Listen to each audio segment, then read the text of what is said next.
Hey Metal Maniacs, we are Hyperia from Canada, and you're thrashing it up on Dave Softee's Metal Meltdown on Metal Messiah Radio.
Alrighty, Metal Maniacs, here we go. Please help me welcome to Metal Messiah Radio, hailing from Vancouver, British Columbia, Canada, from Thrash metalers Hyperia, here to talk about the band's upcoming release, Silhouettes of Horror, due out March 18th, 2022. Joining us, we have three members of the band, but let me give you the band members, the entire band lineup right now. With us, we have Marlee Ryley on vocals and Colin Ryley, lead guitarist. Who else is joining us today? David Kupisz, the rhythm guitarist. Rhythm guitarist. Okay, thank you for being here as well. Also, we have Scott on bass and Gord Alexander on drums. Session drummer, by the way. I have to take note of that. I noticed that's your session drummer. So I just want to welcome you guys to Metal Meltdown on Metal Messiah Radio, and thank you for this opportunity. Yeah, thank you. Yeah, thank you for this opportunity. Yeah. I'm a big lover of thrash, and when I saw this in the promos, I thought, yes, we got to do this.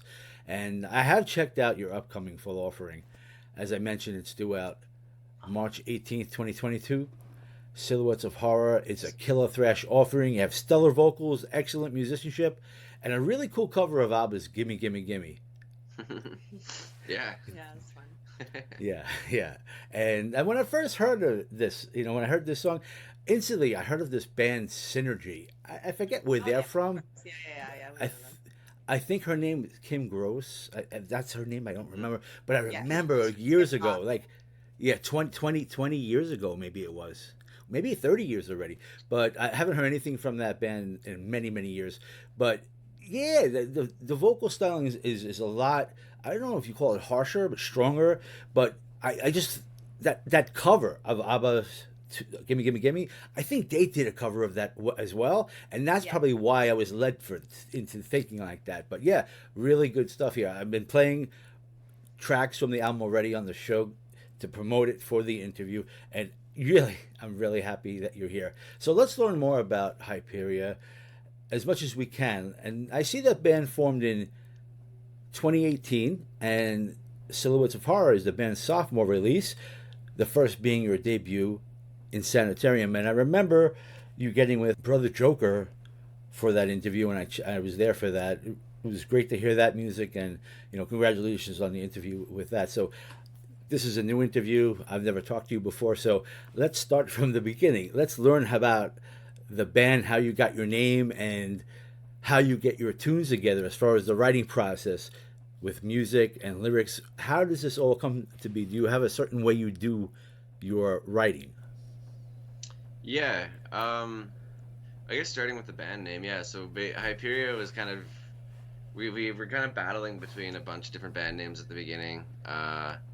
We wanted something that was kind of like catchy, not taken by any other band really, and something that kind of like described our music.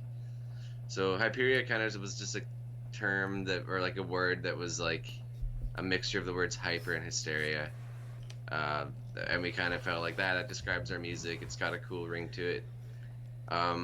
It's kind of symmetrical, so it makes a cool logo. Yeah. But otherwise, and then I mean later on we found out that it was like the name of some Greek god. No, yeah, it was a daughter. Goddess. It was the daughter of a Greek god. Or Yeah. a god or something. Yeah. That is interesting. So that wasn't intentional at all, but it just came one day when we searched our name on Google. It's also the name of some sort of shrimp in the ocean. Is it? I've never heard that, but the name is great. It's a great name for a thrash band. Perfect name for it. Thank you. Yeah. So as far as music goes, typically I'll write kind of the shell of songs. Dave will send me lots of riffs and kind of be like, put these in a song. Yeah. And so then I'll kind of just from home here like demo out all these tracks, kind of almost like record them as I write them, just as like a really preliminary stage of the song.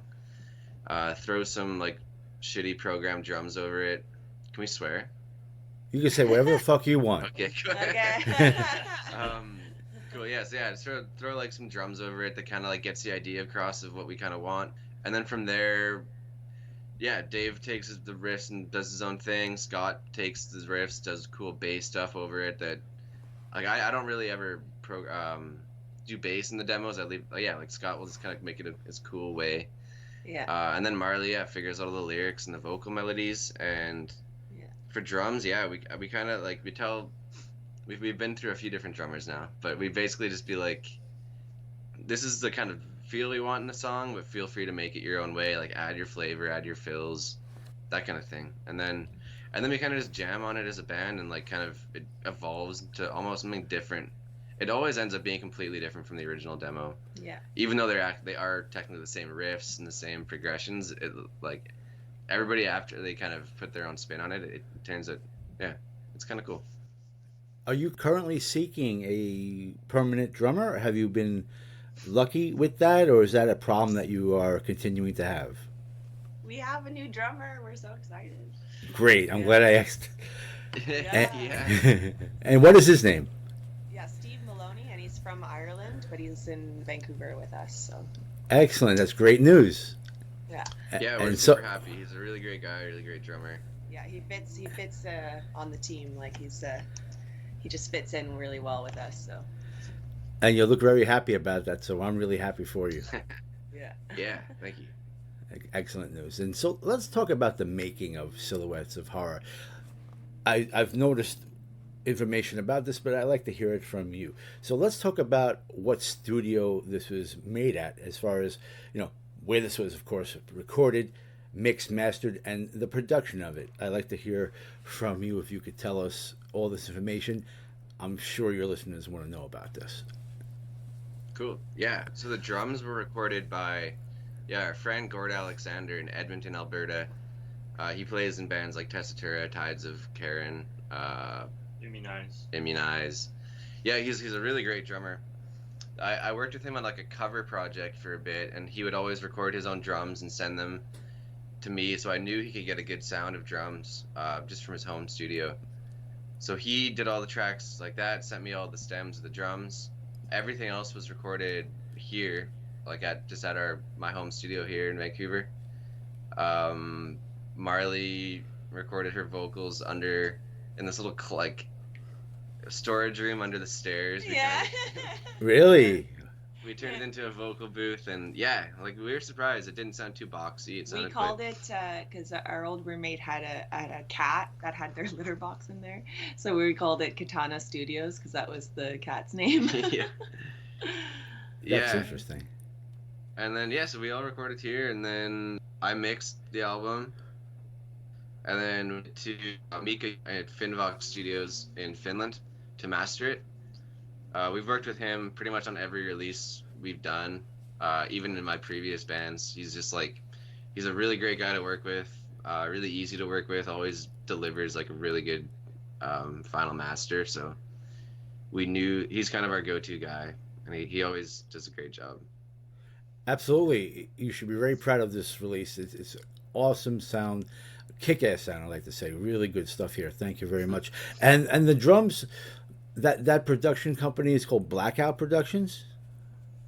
Yeah, so that's Gord Alexander. That's the drummer. That's just kind of the name of his studio, Blackout, and his promotion company. He puts on shows and stuff Very in his good. city. So yeah, Blackout Productions. Yes. Very good. Now, I noticed that you were on the label Slip Trick Records for your previous offering. Are you still with them? Are you going to be self-releasing this, or what label are you actually working with? Right now we're just self-releasing this album. We were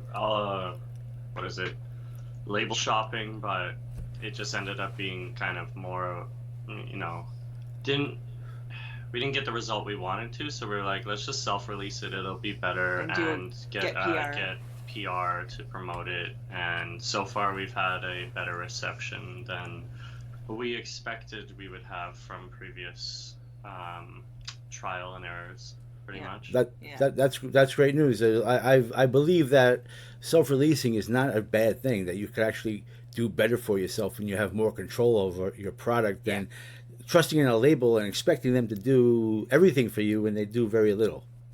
Yeah, totally. Yeah. Totally. I mean, it's better to self-release than get in with like a shitty record label contract. Yeah. And I was gonna say too, it's good because we're all very like business oriented.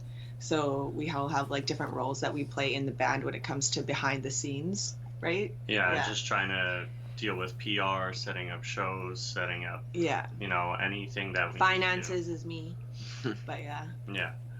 Very good. It's good to have this in your repertoire, that you have the knowledge of the business to control your destiny. Another thing I find a win-win situation is the cover art.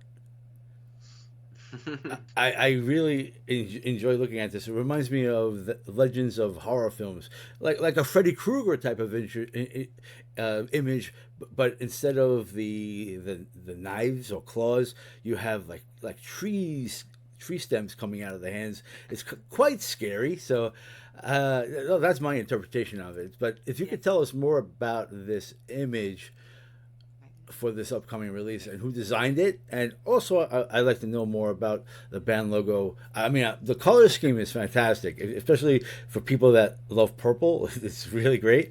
So who designed this cover and the band logo? So we had Andrei Busakov?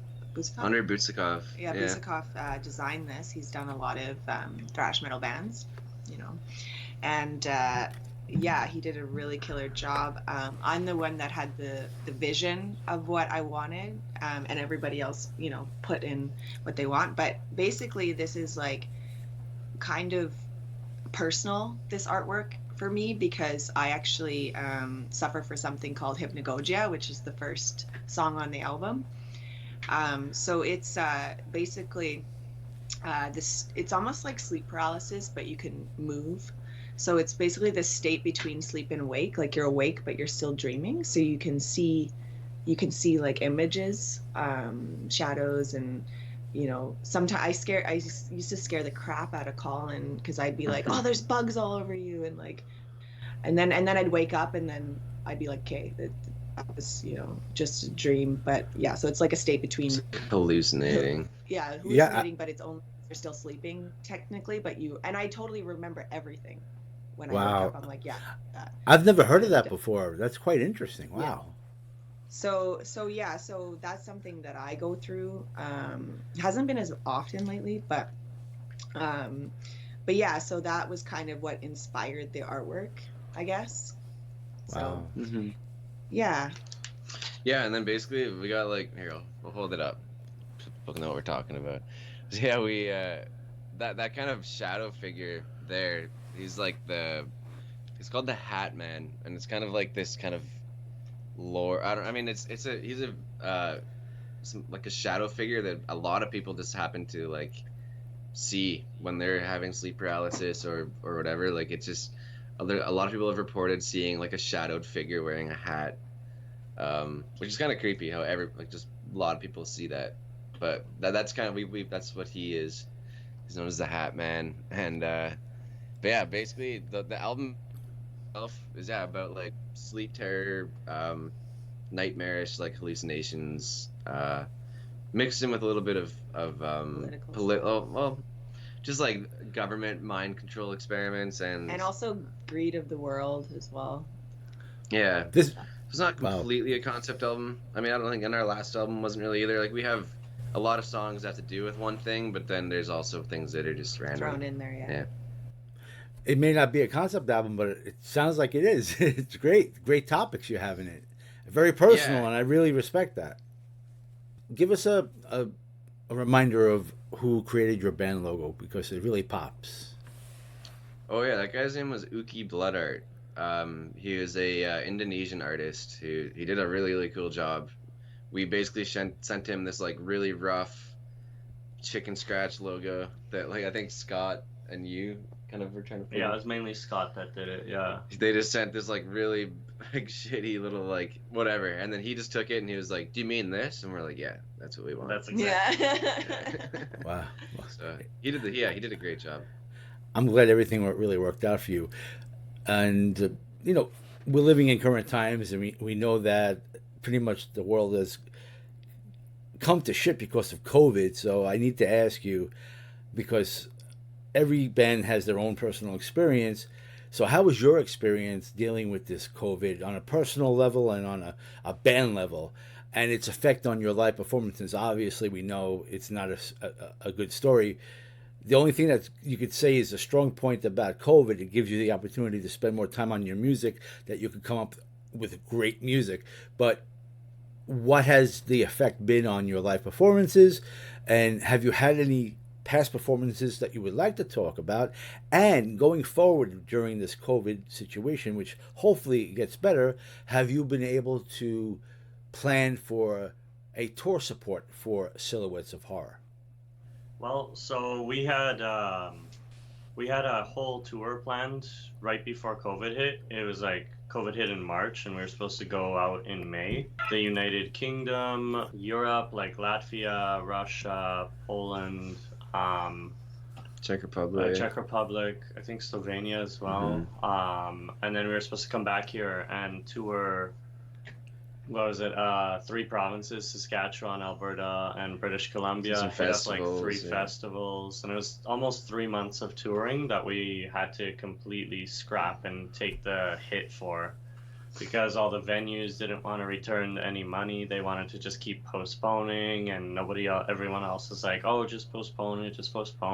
And so that completely went to hell. But like you said, it was a good time for us to focus on Silhouettes of Horror and actually like get the writing down and playing down to the point that we all wanted it at. Yeah, I mean, I think the silver lining was that we could focus on recording and writing the new album.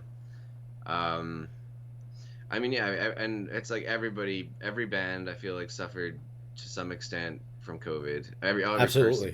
person. Yeah, everybody. Not just musicians. But yeah, I mean, it's like, I don't know, what are you gonna do? And now, I think this year there's gonna be a huge release of albums. Like everybody, I don't know. I can only imagine there being 10 times the normal amount of releases because like you said, there's nothing else to do. You're kind of cooped up in your house to write and record. Yeah. And then now the potential opening of the world is something that's kind of pushing people to get it out there and released, probably. Yeah, and I was gonna say, aside from like, writing music and stuff, looking on the bright side of things, it actually was kind of a perfect thing for us because Dave could concentrate on working and, getting stuff that he wanted in his life, and moving here, making that transition was easier. Also with Colin, he went to school for sound design for film and video games, and now that's his like full-time job, which is really awesome. And then for me, I just, I work in insurance, so it's a little nerdy, but I got like the perfect job for me. Lots of flexibility, lots of time off. Basically, give us enough time to get established in like what we want to do, and then now that the world's opening up again, we can go full force into it for Hyperia, and we're in the process of, we have quite a few shows lined up for this year, a couple festivals as well, and we really want to. I mean, once it seems like things are opening up here. I know you're in New York, right? So I feel like things might be. Are things pretty open there right now? Well, things seem to be settling down. They lifted the mask mandate for one thing, and I think we'll have shows in the summertime and maybe late spring, and I think that'll be the way throughout the world, really. I think you'll have those big festivals, maybe not as big as they used to be, but in Europe, in Germany, you'll have those festivals going on because, people are hungry for that. I mean, we just had the Super Bowl, and I think they originally said that everyone would have to wear a mask there, but nobody wore a mask there. And they had a packed arena. I don't know, or stadium, I should say, how many people were there, 60, 70,000 people, no masks, so haven't heard any horror stories yet about that. Yeah, I mean, the most frustrating thing is seeing that the places that have no restrictions are in the exact same place as the people that have full restrictions, like as far as like the cases. So it's like, I don't know. Yeah. But so we here in Vancouver, well, in our province, basically they just released all restrictions except for masks. As long as you're fully vaccinated and wearing a mask. So that's right. Yeah, that's is fair. what it is. But so now shows are back to full capacity. You're allowed to mosh again. You're allowed to get up. You don't have to stay seated the entire show, which is awesome. Yeah, all our concerts before when they started opening back up, were all seated, and I remember seeing everyone from America commenting on, I think it was Gord's concert. They're like, "What the hell is that? People sitting down? I wouldn't fucking go." I know, a sad state of the art, unfortunately, but it sounds like our freedom is going to be coming back, and people could do what they were doing pre-COVID. Yeah, things are getting back to normal. So we're excited. We can't really say anything about it, but we have a few shows lined up and some festivals in the summer. Yeah, they should all be announced fairly soon, hopefully. Yeah. That's great. Will you be having a CD release party though? That's my question. Yes, sir. Yeah. Yeah, that's what we're lining up. Well, we will. It just won't be during the CD release. I guess we could organize something. Yeah, it's gonna be a little bit after. Let's have a house party. Yeah, COVID made it difficult to even plan a CD release show properly, if you know what I mean. Yes. Yeah. Sure. So the show is probably going to be like a month out. That makes a lot of sense. I mean, talking to bands, this is what I do, on the radio. Bands had put their music out in March, and maybe a month ago they got their CD release party out there. Yeah. Months later. So a month away isn't that bad, really.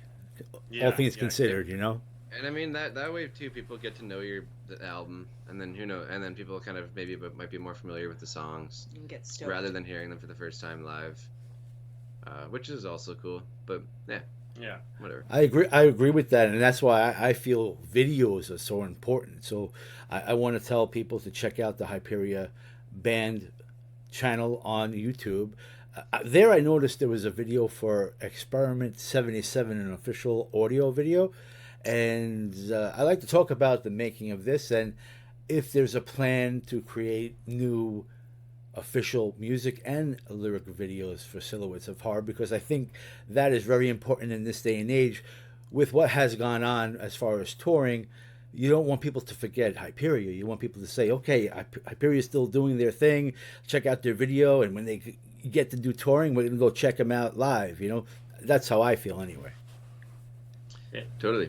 At the moment, we have maybe 2 projects lined up in regards to that. Can't really say much more other than that, but there's a potential for more in the future. Yeah, we do have one more single that we'll be releasing for the album. But yeah, we want to keep it. Yeah. But yeah, you're okay. You want to keep relevant, and it's nice to have. Yeah, and then also they'll probably. Can I say about Experiment, or no? No. Okay. Okay, never mind. Yeah, no, we got some cool things coming for sure, but yeah, we want to keep it a surprise. So I respect that, and but I respect the art, and your privacy on that. But I asked the questions anyway. But it's all good. No, that's fair. We're not doing anything like new. It's just like but we just don't want. It's just like it's cool. I don't know. It's just a fun surprise that we want our fans to kind of enjoy for the first time when they see it, kind of thing. Well, I'll tell you what. When you are ready to spread the word, hit me up and I'll help spread the word with you. Hell yeah! Yeah, thank you. Thanks. All right.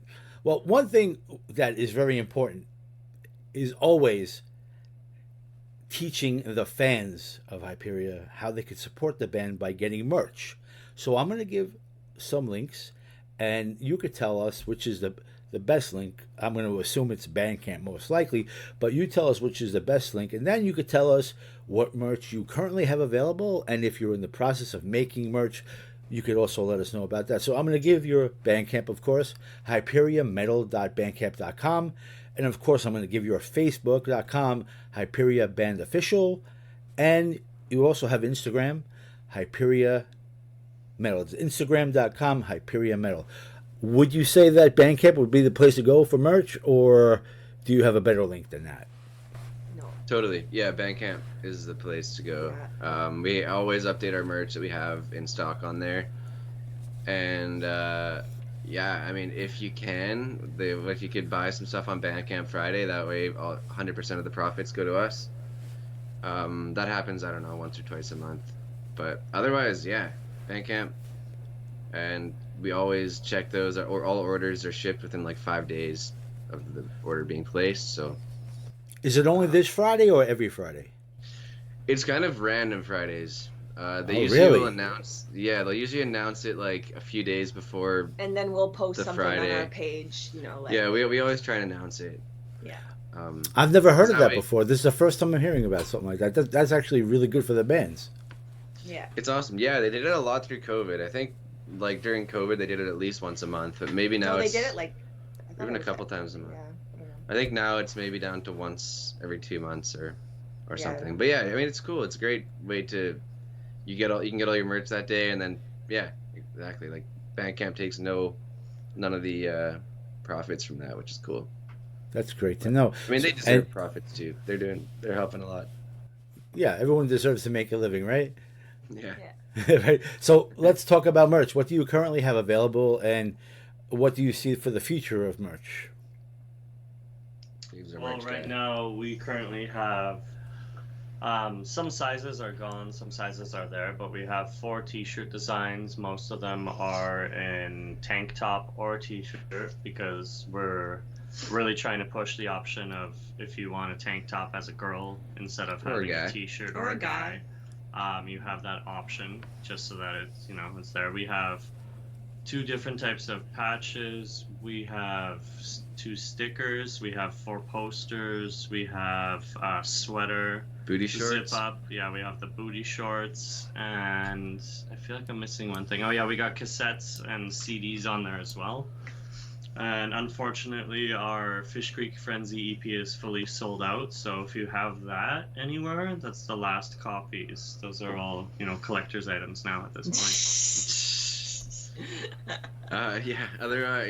We got our new album out there now for pre-order right now for the CD and cassette. We're in the process of getting some new merch made for Silhouettes of Horror as well. New patches, new shirts, and a couple other fun surprises when we get there. Yeah.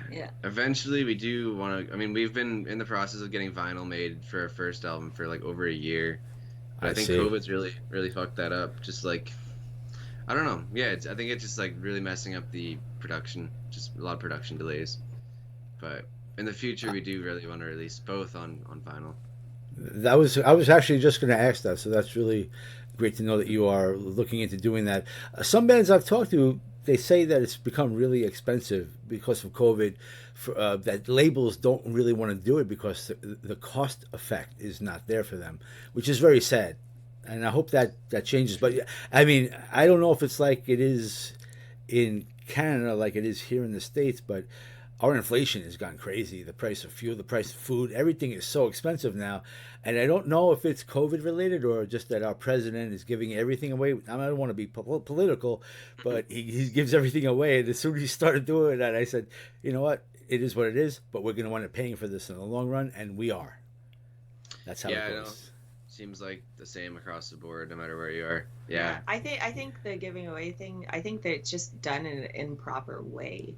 Like you see countries like Sweden and Denmark, and they just do it in such a way that is, I guess smarter, and like they're thriving there. They don't have very much crime. It's one of the happiest places on earth, I guess. Happiest countries. That's the other thing. Yeah, that's the other thing. Crime rate has gone up like crazy. Mm-hmm. Yeah, shoplifting, killing the cops. It's like, what's going on here? It's like a horror story.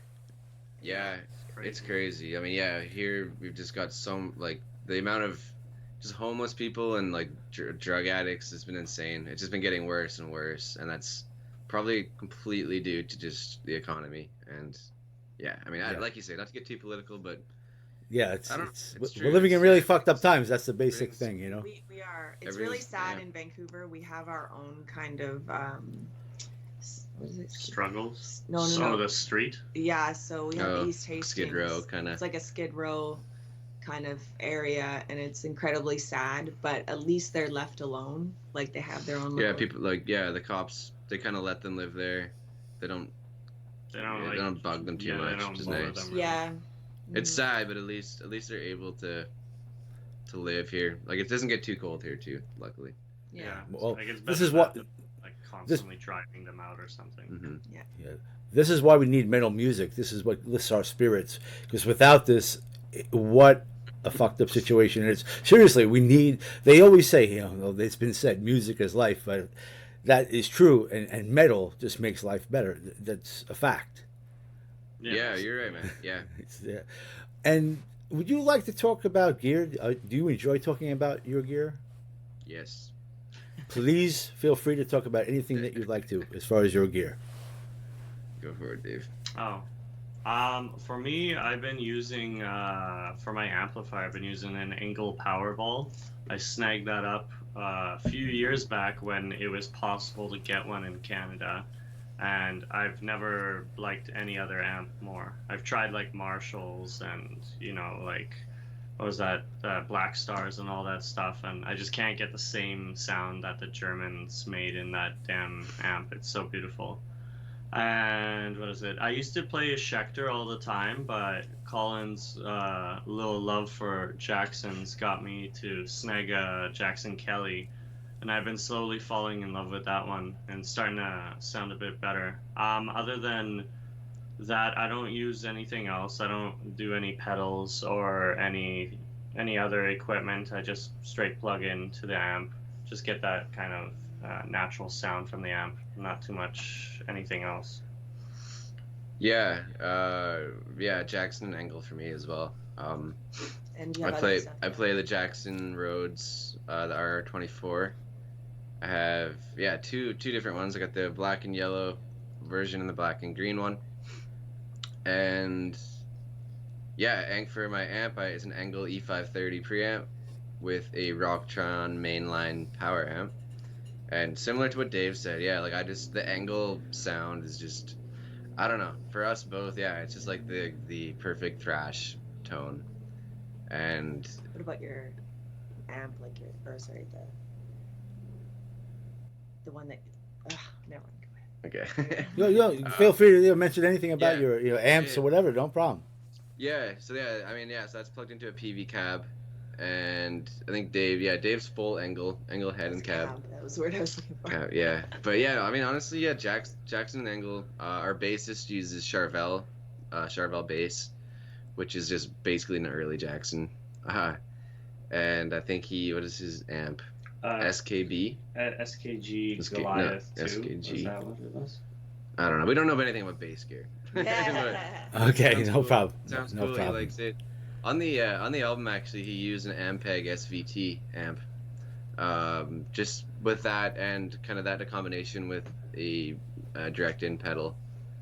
That, I think we like that tone. But his live tone is a little bit different than the album tone. But both, he loves that kind of like Lemmy-inspired, distorted grit in his tone, which is cool. We have to ask him to dial it back a little bit because I think the Lemmy tone is awesome, but it's just a bit too much for our music. It kind of muddies things up a bit. So we like a little bit of grit and also a little bit of slap.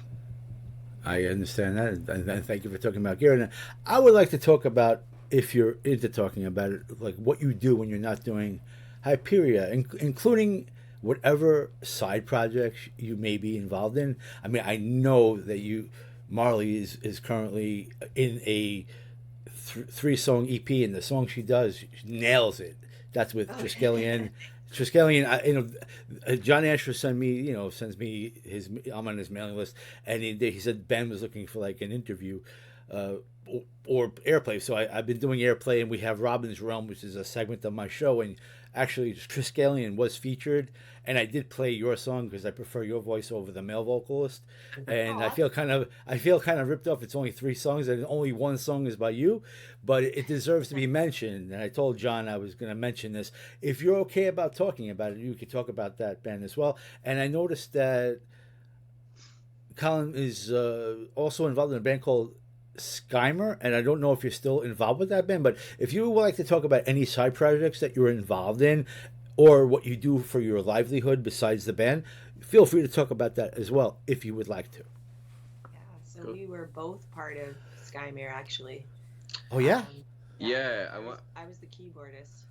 It's funny. I think like on Metal Archives they've kind of got it a little strange. Like it mentions Marlee as an ex member, but for me it still says I'm an active member. But Skymer has pretty much been broken up for over 5 years now. Yeah. So and then we did the Metal Archives and Wikipedia. They're not always correct. You can't really swear by what they say. Anything online, anything that you read, you can't believe always. But I do treat it as a Bible of the Metal Archives. But yes, time and time again, they've been proven wrong. Yeah, Mm-hmm. yeah, and so we were at, like, and this is an example of being wrong, actually. Colin and I were kind of just messing around with some power metal just for fun. Okay. And it wasn't anything serious. And what was it called? Yeah, we just did this like project for fun. Like, it was a 3-song EP that we just were like, yeah, let's just do a cool power metal song. It was literally me and Marlee with programmed drums. And it's funny, we never thought anything of it, and then so on Metal Archives it somehow got across that was like the beginning of Hyperia, which it wasn't, it was just because Marlee and I had written it, I guess. Yeah. And it was like a full-on power metal thing, and it's funny, we've gotten flack on like YouTube comments calling us posers because we played in a power metal band, and like, but we didn't even play in the band. We just recorded a song. It's like, these guys used to be power metal, right. and now they're thrash. It's funny. I don't know. Who knows? But yeah, that happens quite often. Yeah, I've had bands that are a traditional heavy metal band, and they're called a stoner metal band. It's like, they're not stoner metal. Why?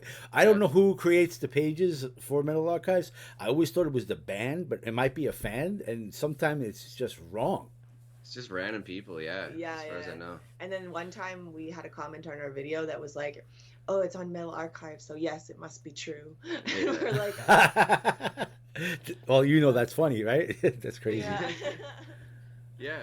Otherwise, so Skymere, like Marlee and I played in Skymere together. We actually met in a band like 10 years ago now, almost, called Lore Master, which was like a folky folk metal project.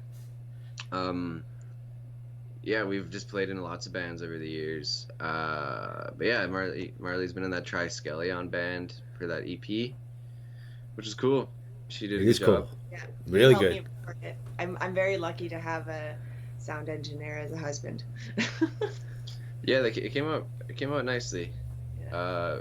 It's a cool music. Like Jeff, the album that he wrote was great. The 3 songs, and it was a lot of fun. Yeah, listening to it and helping Marlee record it. We've been giving you airplay. Yeah, definitely. I prefer your song that you sang on over the other 2, though.